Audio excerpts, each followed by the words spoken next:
હવે ચાલુ થઈ ગયું છે.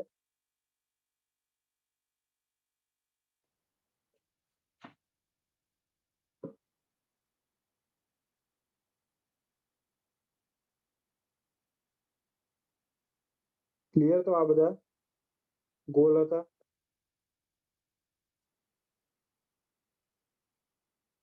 ત્યારબાદ જે તે સમયે આપણે કેન્દ્રીયકૃત આયોજનનો ગોલ રાખ્યો હતો. અત્યારે હાલ સ્થિતિ કેવી થઈ ગઈ છે? તો વન સાઇઝ ફિટ્સ ઓલ એવો ગોલ નથી. અત્યારે દરેક લોકો બદલાઈ ગયા છે. બદલાઈ ગયા છે દરેક ક્ષેત્રની માંગણી અલગ છે, ડિમાન્ડ અલગ છે, સર્વિસીસ અલગ છે. ક્લિયર? તો અત્યારે હાલ કેવું છે, વન સાઇઝ ફિટ્સ ઓલનો એપ્રોચ નથી ચાલતો. દરેકે દરેક ક્ષેત્ર માટે અલગથી ફોકસ કરવાનું છે. ક્લિયર?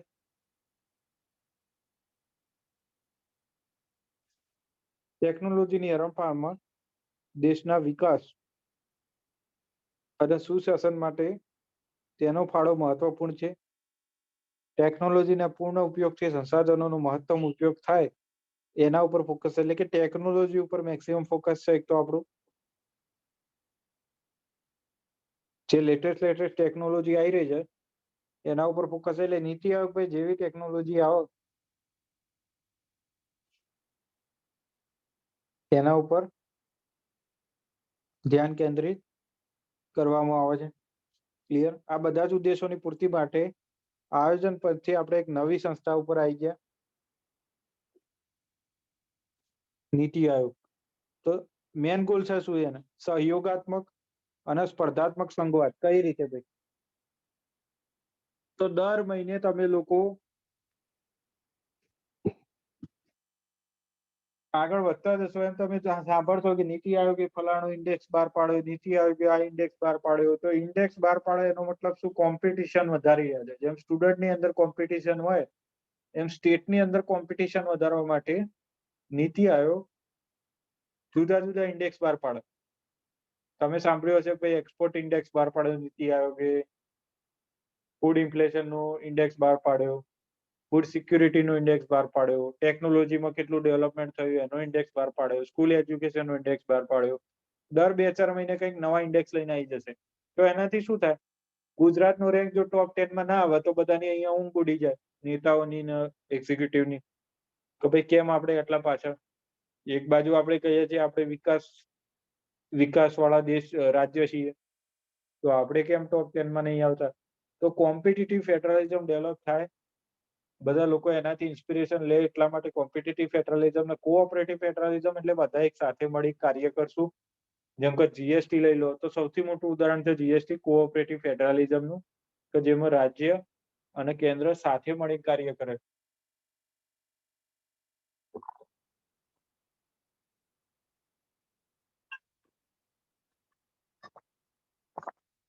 આ સિવાય સરકારના થિંક ટેન્ક તરીકે કામ કરું. અહીંયા થિંક ટેન્ક એટલે પાણીનું ટાંકું નહીં ભાઈ, વિચારોનું ટાંકું. કંઈક નવા નવા વિચારો ડેવલપ કરો. પ્લાનિંગ કમિશનમાં સૌથી મોટી વસ્તુ જે હતી એ આ જ હતી. ક્લિયર? થિંક ટેન્ક મિસિંગ હતું. અહીંયા થિંક ટેન્કની વાત લાયા છે નવી. તો ફોકસ આપણે કરશું દરેકે દરેક વસ્તુ ઉપર આપણે વિચાર કરશું. ત્યારબાદ સતત વિકાસ ઉપર ગોલ રાખશું. સતત વિકાસના માટે શબ્દ છે સસ્ટેનેબલ.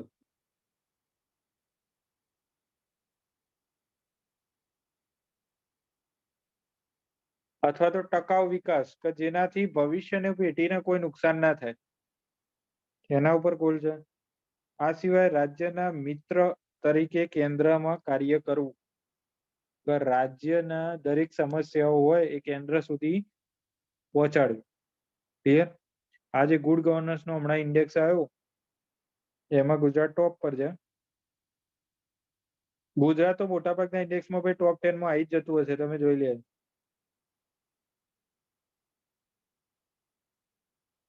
એના બે કારણો હોઈ શકે. એક તો ઇન્ડેક્સ સાચો હોઈ શકે, અથવા તો ઇન્ડેક્સને સાચો બનાવવાની કોશિશ કરવામાં આવતી હોય. ક્લિયર? વિકેન્દ્રીકૃત આયોજન, જેની અંદર આપણે ફોકસ શું કરીએ છીએ? બોટમ ટુ ટોપ નો અપ્રોચ. પ્લાનિંગ કમિશનમાં જે સૌથી વધારે મિસિંગ હતું એ ટોપ ટુ બોટમ હતું મિત્રો. ઉપરથી પ્લાન ઘડવાના, અને નીચે સુધી અમલ કરાવવાનો. ક્લિયર? તો ઘણી યોજનાઓ ખાલી કાગળ ઉપર જ ચાલતી હતી. ક્લિયર? જ્યારે અત્યારે આપણે શેની ઉપર ફોકસ કરવાનું શરૂ કર્યું? બોટમ ટુ ટોપ, કે નીચે શું સમસ્યાઓ છે, ગામડા લેવલે શું સમસ્યાઓ છે, તેની ઉપર ફોકસ કરી. ક્લિયર?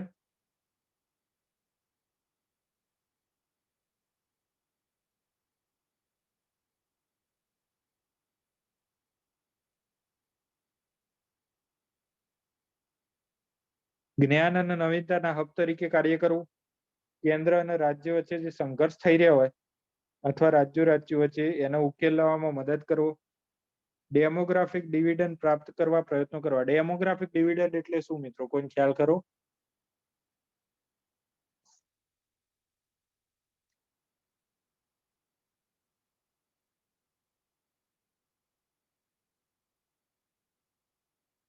ડેમોગ્રાફિક ડિવિડન્ડ એટલે મિત્રો આપણી જોડે જે ડેમોગ્રાફી છે, જેમ કે હાલ આપણી જોડે યુથ સૌથી વધારે છે, તો આપણે યુથનો ઉપયોગ કઈ રીતે કરશું કે જેનાથી આપણને મેક્સિમમ બેનિફિટ મળે. ડિવિડન્ડ એટલે લાભાંશ, લાભ મળે, તમને પ્રોફિટ મેક્સિમમ મળે. ક્લિયર? સુશાસન લાવવા મદદ કરવું એટલે કે ગુડ ગવર્નન્સ. તો હમણાં જે ઇન્ડેક્સ આવ્યો ગુડ ગવર્નન્સ નું, એમાં પણ જોજો ક્યાંક ના ક્યાંક નીતિ આયોગ ઇન્વોલ્વ હશે. પછી એનઆરઆઈ, જે એનઆરઆઈ હોય એનો ભૌગોલિક આર્થિક લાભ જોઈતો હોય ભારતની અંદર, તો એ પૂરા પાડવા. રાજ્યોને માર્ગદર્શન આપવું. ક્ષમતા નિર્માણ કરવું એટલે કે કેપેસિટી બિલ્ડિંગ. અને દેખરેખ અને મૂલ્યાંકન નું કાર્ય કરવું. હવે નીતિ આયોગ કઈ કઈ પહેલ લઈને આવ્યું છે? તો ભાઈ રાજ્યના મુખ્યમંત્રીઓની ઉપસમિતિઓ બનાવવામાં આવી. જેમ કે કેન્દ્ર પોષિત યોજનાઓ માટે મુખ્યમંત્રીઓની સમિતિ હતી, સ્વચ્છ ભારત અભિયાન માટે હતી, સ્કિલ ડેવલપમેન્ટ માટે હતી. આ 2016-17 ની વાતો થઈ રહી છે. ક્લિયર? જેમ કે ગરીબી નાબૂદી ઉપર એક ટાસ્ક ફોર્સ ઘડવામાં આવી હતી. તો નીતિ આયોગ દ્વારા જે ગરીબી નાબૂદી માટે ટાસ્ક ફોર્સ ઘડવામાં આવી હતી, એના અધ્યક્ષ કોણ હતા? તમને આવો એમસીક્યુ પૂછાય તો જે તે સમયે નીતિ આયોગના જે ઉપાધ્યક્ષ હતા એમની અધ્યક્ષતામાં જ આવી એક ટાસ્ક ફોર્સ ઘડવામાં આવી હતી. આ સિવાય કૃષિ વિકાસ માટેની પહેલો, તો કૃષિ ઉપર ફોકસ કરવા માટે એક કાર્ય દળ એટલે કે ટાસ્ક ફોર્સો બનાવવાની. બધા લોકો બેસે, ચર્ચા કરે, રોજ નવા નવા એક્સપર્ટને બોલાવો, ચા પાણી કરવાની, નાસ્તો કરવાનો, 4-5 વિચારો આમથી તેમ કરવાના. પછી મીટિંગ પૂરી કરીને સાંજે 6 વાગે ઘેર, બીજા દિવસે ફેરથી આવીને ચા પાણી નાસ્તો કરી મીટિંગ ચાલુ. કઈ કન્ક્લુઝન આવે તો આવે, સેમ સિચ્યુએશન આવી ચાલતી હોય ટાસ્ક ફોર્સ ની અંદર નોર્મલી. ક્લિયર? ક્યારેક ફ્રૂટફુલ ડિસિઝન આવે, ક્યારેક ના પણ આવે. મોડલ લેન્ડ લીઝિંગ કાયદો લઈને આવ્યા. જો ભાઈ રાજ્યની લેન્ડ રહી, જે જમીન રહી, એ વસ્તુ કોની જે રાજ્યમાં આવે. કોઈ દિવસ કેન્દ્ર એની ઉપર સીધો કાયદો ના બનાવી શકે. તો કેન્દ્ર શું કરે, એક મોડલ બનાવીને આપી દે. બધા સ્ટેટને એવું કે આવું બનાવો તમે એમ. કોઈ સ્ટેટના એરિયા લોકો કમ્પલસરી ના કહી શકે કે તમે બનાવો, પણ આના જેવો બનાવો, એવો એક મોડલ બનાવીને આપો. તો એને કહેવાય મોડલ લેન્ડ લીઝિંગ કાયદો. એપીએમસી કાયદામાં સુધારના પ્રયત્નો કર્યા. નવા ફાર્મ બીમ લઈને આવ્યા. 2017 થી લઈને 2020 સુધીની આખી ચેનલ સમજતો હતો. 2021માં રદ પણ કરવા પડે, આવી પણ સ્થિતિ ઊભી થાય. ક્લિયર? ત્યારબાદ કૃષિ માર્કેટિંગ અને ખેડૂત તરફી સુધારા લાવવાની વાતો હતી. તો એની અંદર ઇન્ડેક્સ લઈને આવેલા છીએ આપણે, agriculture marketing and farmer friendly index. Clear? રાજ્યોમાં હકારાત્મક સ્પર્ધાઓ કરવા માટે હવે ઇન્ડેક્સ લઈને આવ્યા છે. પ્રથમ મહારાષ્ટ્ર હતું, બીજું ગુજરાત હતું. એની પછી આના 1-2 એડિશન આવ્યા છે, પછી બંધ થઈ ગયું છે. આના ઇન્ડેક્સ હાલ લેટેસ્ટમાં કોઈ આયા નથી. ક્લિયર? મેડિકલ ક્ષેત્રે શિક્ષણમાં સુધારો કરવા માટે તો ભાઈ પહેલા સંસ્થા હતી medical council of India, MCI ની જગ્યાએ નવી સંસ્થા લઈને આવ્યા, નેશનલ મેડિકલ કમિશન. તમે શિક્ષણમાં જોશો ને તો બહુ બધી સંસ્થાઓ નવી લઈને આવી ગઈ. એડમિશન માટે નીટ કમ્પલસરી કરી કાઢ્યું, નીટ પીજી. અત્યારે હાલ હેફાની વાત ચાલી રહી છે, હાયર એજ્યુકેશન ફાઇનાન્સિંગ ઓથોરિટી. આ સિવાય એન્જિનિયરિંગમાં એડમિશન માટે તો જૂના ટાઈમથી જે ચાલતી આવે છે સિસ્ટમ JEE ડિજિટલ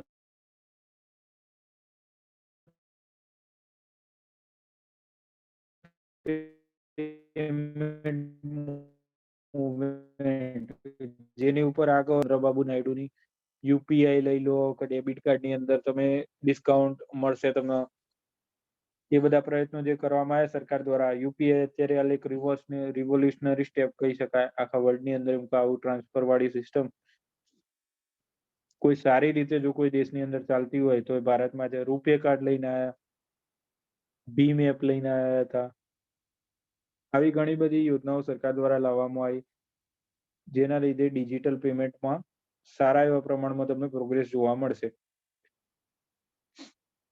જેમ કે બે યોજનાઓ હતી, એક લકી ગ્રાહક યોજના અને એક ડિજિટલ વેપાર યોજના. લકી ગ્રાહક યોજના એવી હતી કે તમે ડિજિટલ પેમેન્ટ કરો તો કોઈ એક વિનર ને કંઈક 1 કરોડ રૂપિયા કેવી કંઈક એમાઉન્ટ મળે એવું સરકારે ટોકન ઉપર આવી યોજના શરૂ કરાવડાવી હતી. એનું કારણ શું હતું કે ભાઈ લોકો વધુ ને વધુ પ્રોત્સાહન આવે.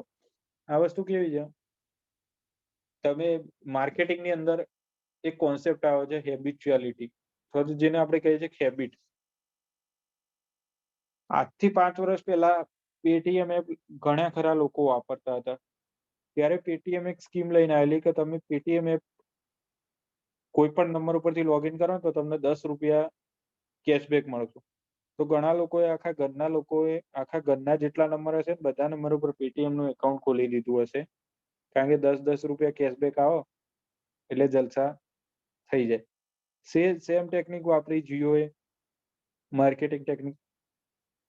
તો પહેલા 1 વર્ષ સુધી બધાને નેટ ફ્રીમાં આપ્યું. એ જ રીતે ઝોમેટો સ્વિગી વાળા પહેલા તમને ડિસ્કાઉન્ટ આપી અને તમને એની હેબિટ બનાવવાની શરૂ કરી દે. સેમ વસ્તુ સરકારે બનાવવાનો પ્રયત્ન કર્યો. અત્યારે સ્થિતિ એવી છે, ઘણા લોકો પાકીટમાં પૈસા લઈને નહીં ફરતા હોય, કેમ કે ગૂગલ પે છે, ફોન પે છે, કે ગમે ત્યાં જાઓ તો ફટાક દઈને સ્કેન કરી પૈસા આપી શકો. તો એ તમારી અંદર સરકારે એક હેબિટ બનાવી દીધી ડિજિટલ પેમેન્ટ કરવાની.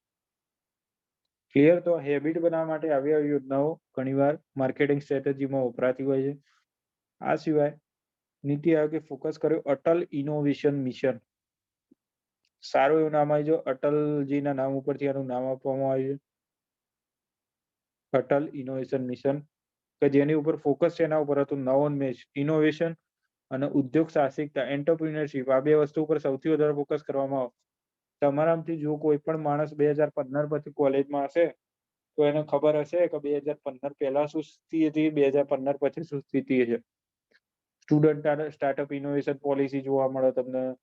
ટેકનિકલ એજ્યુકેશનની અંદર તમને આવા નાના નાના રિફોર્મ જોવા મળશે કે જો કોઈ વ્યક્તિને કોઈ ઇનોવેટિવ પ્રોજેક્ટ સક્સેસ ગયો તો એની ઉપર કોમ્પિટિશન ટેક ફેસ્ટમાં જઈ શકે, CTU ની અંદર મોટા મોટા ફેસ્ટ થાય એની અંદર ભાગ લઈ શકે, અને એનો પ્રોજેક્ટ સક્સેસ જાય તો એના માટે સરકાર એને ફંડિંગ પણ પૂરું પાડે છે. તો આ બધા ફોકસ એના અંદર લેવામાં આવે અટલ ઇનોવેશન મિશનની અંદર. આ સિવાય નેશનલ લેવલે આપણે અલગ અલગ જાતની હેકાથોન યોજીએ છીએ. તમે શબ્દો સાંભળ્યો છે હેકાથોન.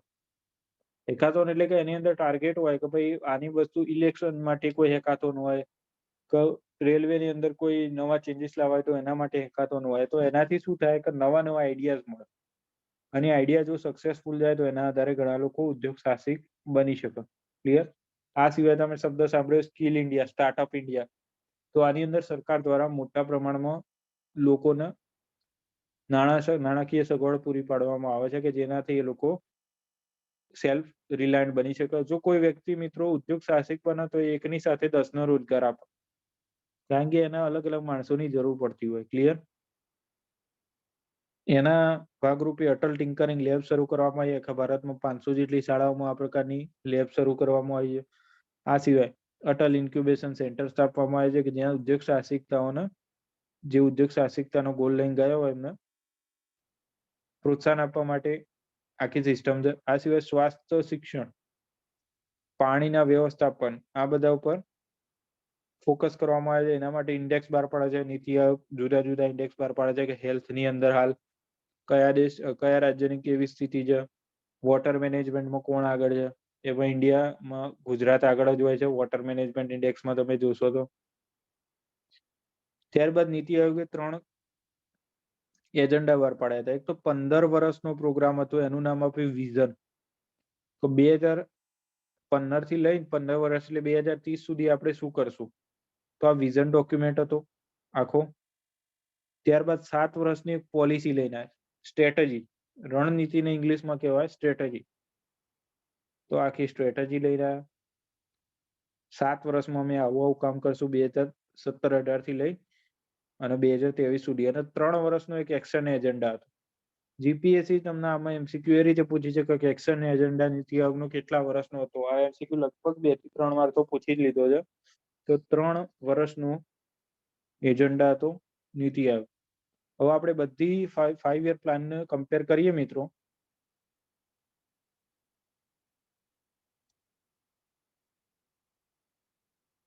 તો જો હું અહીંયા નોંધ લખેલી છે, અહીંયા આગળ હું એડ કરતો છું એક સ્ટાર.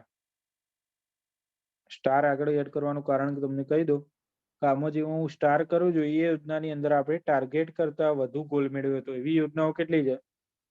1, 5, 6, 7 ને 8.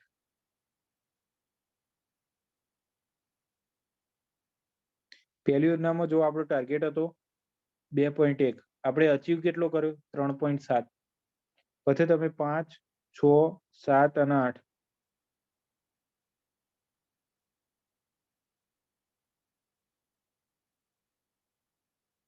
જોઈ લો, આપણે ટાર્ગેટ કરતા વધુ અચીવ કર્યું છે.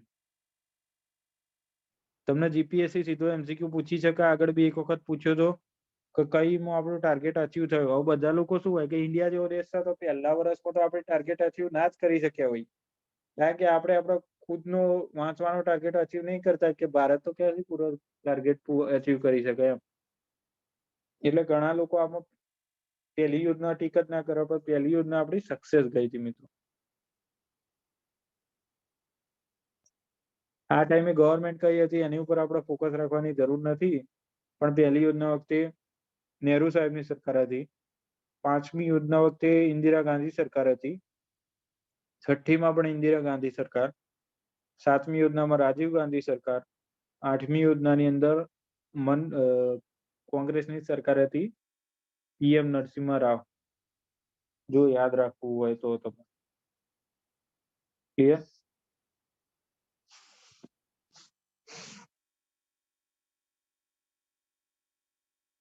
તો મેં જે સ્ટાર કર્યું છે એ આપણે લક્ષ્યાંક કરતા વધુ વૃદ્ધિ પ્રાપ્ત થઈ છે. હવે આપણે જોઈએ વિવિધ સ્તરીય યોજનાઓના ઘડતરના વિકેન્દ્રીકરણ. તો કેન્દ્રીય સ્તરીય આપણા ત્યાં આયોજન શું શું છે મિત્રો? આપણે 5 લેવલની અંદર તમે ડિફાઇન કરી શકો આપણા જે આયોજન થયું એ. કેન્દ્રીય સ્તરીય વાત કરીએ આપણે તો પંચવર્ષીય યોજનાઓ જે આપણે ભણ્યા 1 થી 12. આ સિવાય 20 સૂત્રી કાર્યક્રમ હતો જેની અંદર 20 અલગ અલગ ક્ષેત્રના ઉપર ટાર્ગેટ રાખવાની વાત હતી ને એને અચીવ કરવાનો હતો. આ સિવાય એમપી લેટ્સ જે આપણે આગળ ભણી ચૂક્યા. બીજા સ્તરની અંદર રાજ્ય સ્તરે શું આયોજન કરવામાં આવ્યું? તો 1960 થી આપણે રાજ્યોને આયોજન કરવાની થોડી થોડી સત્તા આપવાની શરૂ કરી. અને આયોજનની અંદર બોર્ડોની સ્થાપના થઈને રાજ્ય લેવલે મુખ્યમંત્રી આયોજન બોર્ડનો અધ્યક્ષ હોય અને રાજ્ય લેવલનું પ્લાનિંગ મુખ્યમંત્રી કરે. આ સિવાય 3rd લેવલની અંદર આવ્યો જિલ્લો. ક્લિયર? તો જિલ્લાની અંદર આપણે જોઈએ તો 1960 ના દાયકામાં જિલ્લાઓને પણ આયોજનની સત્તા આપવામાં આવી, જેના અધ્યક્ષ જિલ્લા મેજિસ્ટ્રેટ હતા. ક્લિયર? શહેરી ક્ષેત્રોમાં મ્યુનિસિપાલિટી કોર્પોરેશન દ્વારા અને ગ્રામીણ ક્ષેત્રોની અંદર તાલુકા અને પંચાયત દ્વારા આયોજનનો અમલ કરવામાં આવતો. 4થું લેવલ તાલુકા. તો તાલુકા કક્ષાએ કોણ હોય? નોડલ એજન્સી સ્વરૂપે. ક્લિયર? 5મું સ્થાનિક સ્તરીય આયોજન. 1980 ના દાયકાથી સ્થાનિક આયોજનોની શરૂઆત થઈ, પણ જિલ્લા આયોજન બોર્ડની નોડલ એજન્સી હેઠળ જે ગ્રામીણ લેવલ હોય ત્યાં 5મું લેવલ આવે મિત્રો. આ ખાલી જાણકારી પૂરતું છે, તમારા આની અંદરથી એમસીક્યુ નહીં આવે. બરાબર? આ બધી માહિતી જાણકારી પૂરતી છે. તો ગ્રામીણ સ્તરીય આયોજન, પહાડી વિસ્તારનું આયોજન, આદિવાસી ક્ષેત્રનું આયોજન, આ બધું 5th લેવલની અંદર આવે. ક્લિયર? જૂનો એપ્રોચ હતો એ કેવો હતો? ટોપ ટુ બોટમ. પ્લાનિંગ બધું ક્યાંથી થાય? ઉપરથી. અને અમલીકરણ ક્યાં થાય? નીચે. અત્યારે હાલ કેવું લઈએ છીએ આપણે ટાર્ગેટ? અત્યારે હાલ આપણો ટાર્ગેટ છે બોટમ જ પહોંચવું છે, બોટમ થી લઈ અને ઉપર સુધી જવું. ક્લિયર? લેક્ચર નો ટાઈમ હમણાં ફિક્સ રહેશે મિત્રો 8:30 થી 10:30. આજે ટેકનિકલ ઇસ્યુના કારણે થોડું લેક્ચર મોડો સ્ટાર્ટ થયું છે, પણ રોજ આપણો ટાઈમિંગ લગભગ 8:30 થી 10:30 નો રહેશે. એ વસ્તુ ખાસ ધ્યાન રાખજો.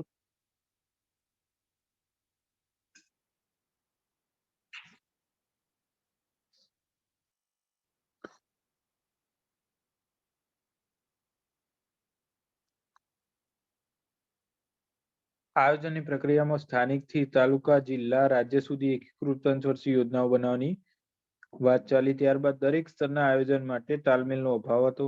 રાજ્યો પાસે નાણાકીય સાધનોનો અભાવ હતો.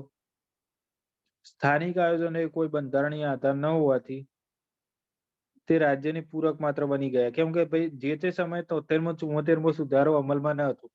73મો સુધારો છેક આવ્યો અમલમાં 1993 થી. આ બધા કાયદા બન્યા 1992માં, અમલમાં આવ્યા 93 થી. ક્લિયર? સ્તરીય આયોજનના પહેલા ખામીઓ દૂર કરવા માટે સરકાર પ્રયત્નશીલ રહી છે. વિકેન્દ્રીકરણની પ્રક્રિયાનો એનડીસીની સ્થાપનાથી શરૂઆત થઈ ગઈ.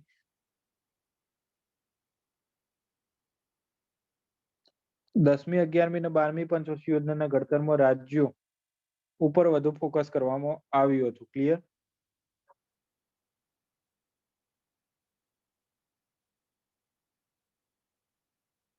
હવે નીતિ આયોગ ઉપર આવી ગયા છીએ આપણે.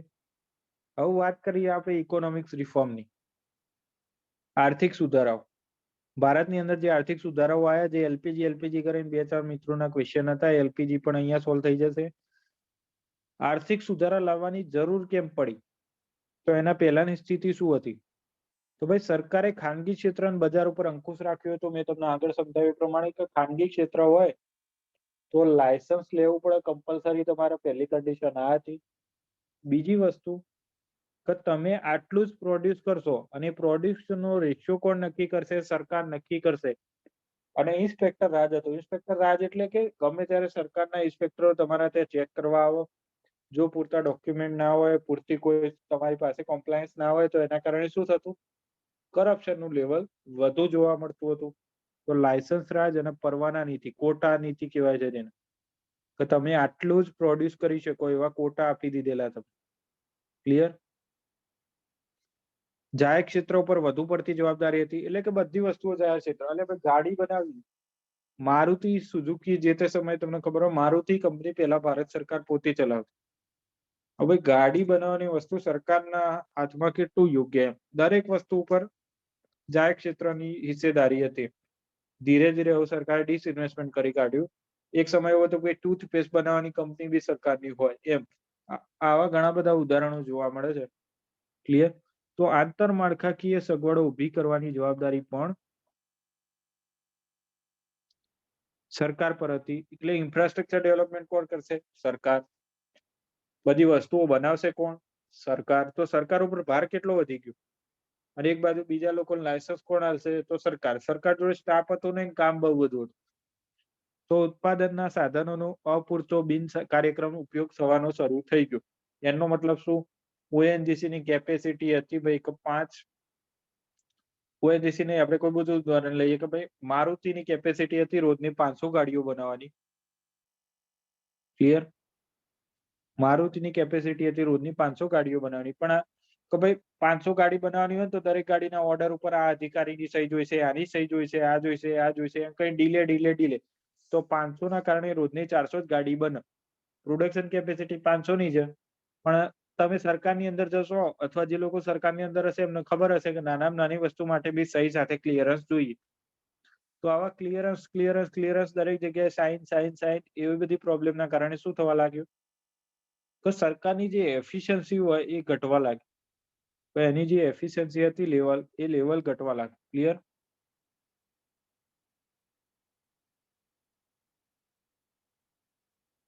આઠસો થી પણ વધુ વસ્તુઓ નાના પાયાના ઉદ્યોગ માટે આરક્ષિત રાખવામાં આવી. એનો મતલબ શું? કે આની અંદર ફક્ત ને ફક્ત નાના ઉદ્યોગો જ કામ કરશે. રિલાયન્સ વાળો ટૂથપેસ્ટ નહીં બનાવી શકે, આવું રિસ્ટ્રિક્શન લગાવી દીધું. અંદાડી અંબાણી હોય, કોઈ બીજી કંપની ધારો કે ગોદરેજ લઈ લે તો ગોદરેજ વાળો આ વસ્તુ નહીં બનાવે, આ વસ્તુ ખાલી નાના ઉદ્યોગો જ બનાવશે, આવા રિસ્ટ્રિક્શન લગાવી દીધા. 91 પહેલા સ્થિતિ કહી રહ્યો છું આ મિત્રો. ત્યારબાદ વિદેશ વેપાર ઉપર વધુ પડતા નિયંત્રણો હતા. તમારે અહીંથી કંઈ પણ બહાર મોકલવું હોય તો કેટલાય બધા ક્લિયરન્સ લેવા પડે. આ મિનિસ્ટ્રીનું ક્લિયરન્સ લાવો, આ સાહેબની સહી લાવો, આનું આમ કરો, આનું તેમ કરો, એમ કરી. ક્લિયર? તો ઉપરોક્ત તમામ બાબતોને કારણે દેશના આર્થિક વિકાસનો દર 3.5% ઉપર 3.5% ઉપર ક્યારેય ગયો નથી. ક્લિયર? ઓકે, તો આર્થિક સુધારાના કારણો આજે આપણે નહીં ચલાવીએ. એનું કારણ એવું છે કે 2-4 મિત્રો કહે છે કે આજનો દાડો 10 વાગે પતાવી દો. તો કાલથી આપણો ટાઈમ ફિક્સ રહેશે મિત્રો, 8:30 થી 10:30. ક્લિયર? તો વસ્તી વૃદ્ધિ, ગરીબી, બેકારીનો દર, આ બધું સતત આપણા અમે ચેલેન્જીસ બનીને ઊભું થયું. આર્થિક આયોજનના કારણે સરકારી નિયંત્રણો બજાર ઉપર ચુસ્ત હતા. તેના કારણે આર્થિક સ્થિતિ સતત આપણી નબળી પડતી ગઈ. તો 1991 પહેલા આપણી સ્થિતિ શું હતી? તો ભાઈ આપણે સમાજવાદી વ્યવસ્થા તરફ વધારે ઝૂકેલા હતા અને આયોજિત અર્થવ્યવસ્થા હતી. એટલે દરેક વસ્તુમાં આપણે પ્લાન કરીને કરતા, દરેક વસ્તુમાં પ્લાનિંગ. ક્લિયર? 1991 બાદ ભારતે કેવી નીતિ અપનાવવાની ચાલુ કરી? આપણો ઝુકાવ મૂડીવાદી અર્થવ્યવસ્થા તરફ આગળ વધવા લાગ્યો. ક્લિયર? મુક્ત અર્થવ્યવસ્થા. ક્લિયર? એટલે અત્યારે હાલ આપણો ઝુકાવ કેવો છે ભારતનો? તો ભારતનો ઝુકાવ હાલની સ્થિતિએ આ તરફ છે. ક્લિયર? આપણે કેપિટાલિસ્ટ ઇકોનોમી ઉપર વધુ ફોકસ કરીએ છીએ. ક્લિયર?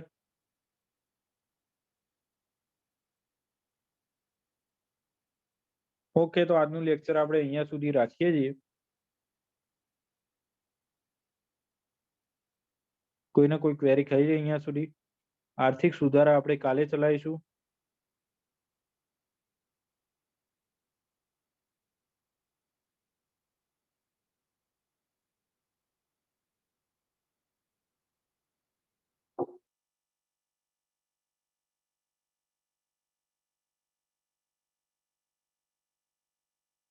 ચલો મિત્રો, લેક્ચર અહીંયા સુધી રાખીએ છીએ.